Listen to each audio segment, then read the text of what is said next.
ओम श्री गणेशाय नमः। चतुर्थी तिथि यानी चौथ के देवता हैं भगवान शिव जी के पुत्र भगवान श्री गणेश, और इस तिथि में भगवान गणेश जी का पूजन करने से सभी विघ्नों का नाश हो जाता है। संकष्टी चतुर्थी का अर्थ होता है संकट को हरने वाली चतुर्थी। इस दिन जो भी भक्त व्रत रखकर व्रत की कथा पढ़ता है अथवा सुनता है, भगवान श्री गणेश जी उनके सभी संकटों का नाश कर देते हैं। चतुर्थी के व्रत में सारा दिन उपवास रखने के बाद रात को चंद्रोदय होने पर चंद्र देवता को अर्घ दिया जाता है और उसके बाद उपवास खोला जाता है। ऐसी मान्यता है कि गणेश भगवान के साथ ही चंद्र देवता की पूजा करने से घर में आ रही विपदाएं दूर होती हैं और व्यक्ति की सभी मनोकामनाएं पूर्ण हो जाती हैं। तो आज की इस वीडियो में आप सुनेंगी भादो मास के संकष्टी चतुर्थी के दिन सुनी जाने वाली कथा, चौथ माता की कथा, साथ ही भगवान गणेश की आरती और चौथ माता की आरती। पौराणिक कथा के अनुसार एक बार माता पार्वती स्नान करने के लिए जा रही थी। तब उन्होंने अपने शरीर के उबटन से एक पुतले का निर्माण किया जिसमें उन्होंने प्राण प्रतिष्ठा की और वह एक बालक के रूप में जी उठा। माता पार्वती ने उसका नाम रख दिया गणेश। तब उन्होंने अपने पुत्र गणेश को आदेश दिया कि पुत्र, जब तक मैं स्नान करके वापस ना लौटूं तब तक किसी को भी अंदर मत आने देना। गणेश जी अपनी माँ की आज्ञा का पालन करते हुए दरवाजे के बाहर ही खड़े होकर पहरा देने लगे। ठीक इसी समय भगवान शिव माता पार्वती से मिलने पहुंचे, लेकिन गणेश जी तो माँ की आज्ञा का पालन कर रहे थे और माँ के सच्चे भक्त थे। उन्होंने शिव जी को अंदर जाने से रोक दिया। पहले तो भगवान शिव ने उस बालक को प्यार से समझाया, लेकिन जब वह नहीं माना तब भगवान शिव ने क्रोधित होकर त्रिशूल से बालक गणेश की गर्दन धड़ से अलग कर दी। इधर पार्वती जी ने बाहर से ही आ रही आवाज सुनी तो भागती हुई स्नान घर से बाहर आई। बाहर आकर देखा उनके पुत्र गणेश की तो गर्दन कटी हुई है। यह देखकर वह घबरा गई और विलाप करने लगी। तब भगवान शिव को उन्होंने बताया कि यह उनका अपना पुत्र है। भगवान को जब पता चला तो उन्हें बहुत पश्चाताप हुआ।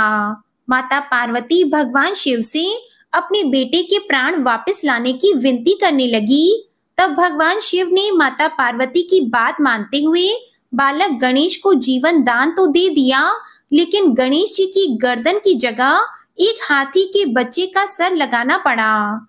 इस दिन से सभी महिलाएं अपने बच्चों की रक्षा के लिए गणेश चतुर्थी का व्रत रखती हैं और इस दिन के बाद से भगवान गणेश का नाम गजानन भी पड़ गया। संकष्टी चतुर्थी की दूसरी कथा मिट्टी के बर्तन बनाने वाले कुम्हार से जुड़ी हुई है।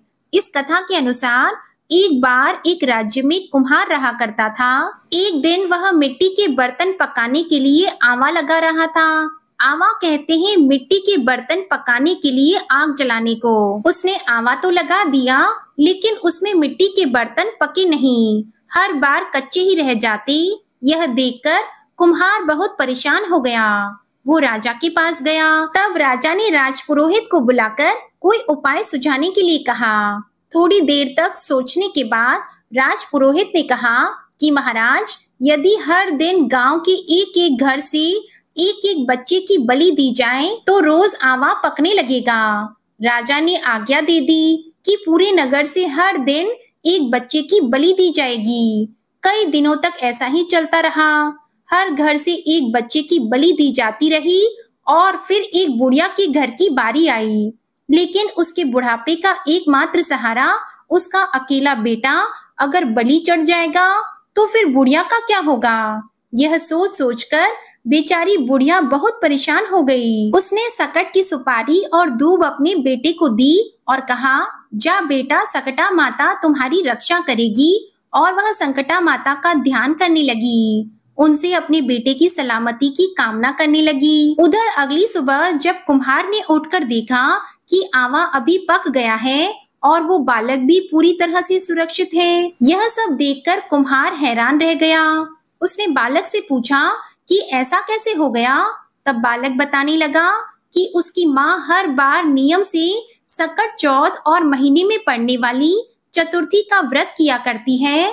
संकटा माता की कृपा से इसी कारण वह जीवित बच गया है।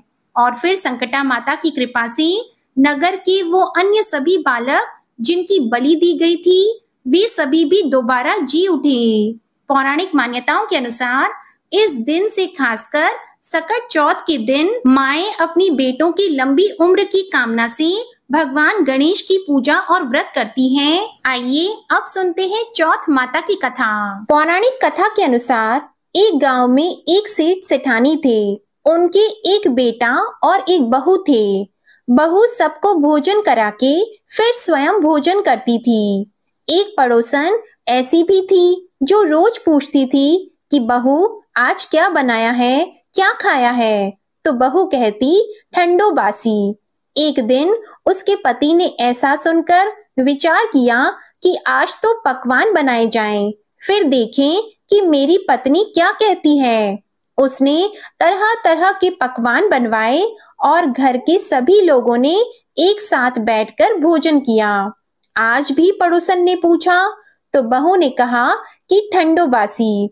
सेठ के लड़के ने सोचा हो न हो कोई बात अवश्य है जिससे कि मेरी पत्नी ऐसा कहती है। उसने पत्नी से पूछा तुम रोज ठंडो बासी खाया ऐसा क्यों कहती हो, जबकि हम सब ने एक साथ बैठकर कई तरह के पकवान खाए। उसकी पत्नी बोली हम जो खा रहे हैं वह बाप बूढ़ों की कमाई है। जिस दिन आप कमा कर लाओगे उस दिन मैं समझूंगी कि ताजा भोजन कर रहे हैं। अब एक दिन लड़के ने माँ से कहा मैं एक बड़े शहर में कमाई करने जा रहा हूँ। माँ बोली बेटा अपने पास इतना धन है कि खाया नहीं खत्म होगा।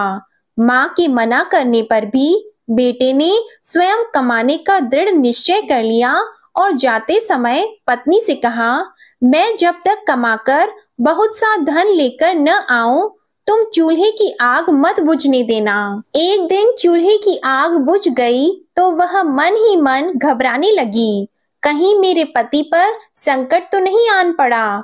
जल्दी से पड़ोस में से आग लाकर चूल्हे में रख दूं, ऐसा विचार करके पत्नी पड़ोस में गई।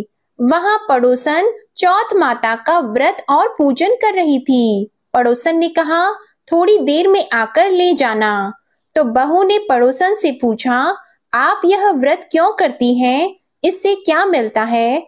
पड़ोसन ने कहा चौथ माता के इस व्रत को करने से अन्न और लक्ष्मी मिलती है और अपनी मनोकामनाएं पूर्ण होती हैं।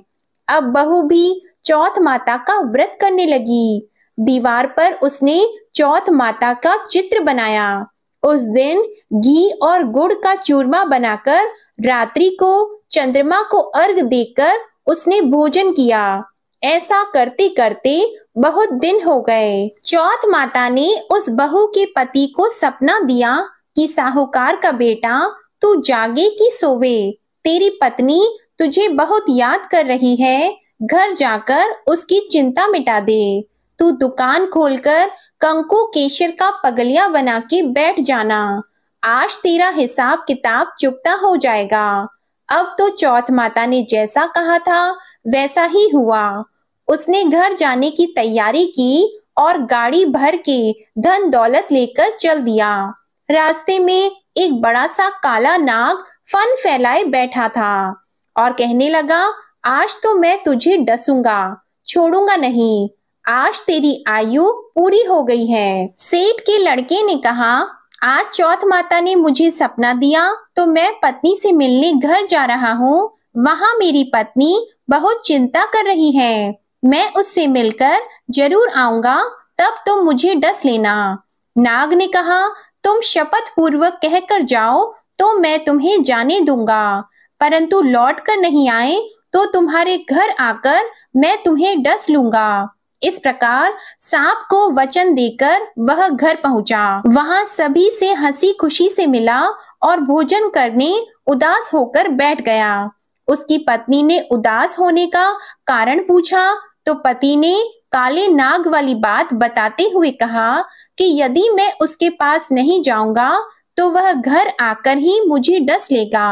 पत्नी बहुत चतुर थी। उसने कहा कि आप घबराओ नहीं, लेट जाओ, मैं एक उपाय करती हूँ। पत्नी ने कमरे की 7 पेड़ी धोई। पहली पेड़ी पर रेत, दूसरी पर इत्र, तीसरी पर गुलाल फूल, चौथी पर कंकु केशर, पांचवी पर लड्डू पेड़ा, छठी पर गादी गलीचा और 7वीं पेड़ी पर दूध का कटोरा भरकर रख दिए।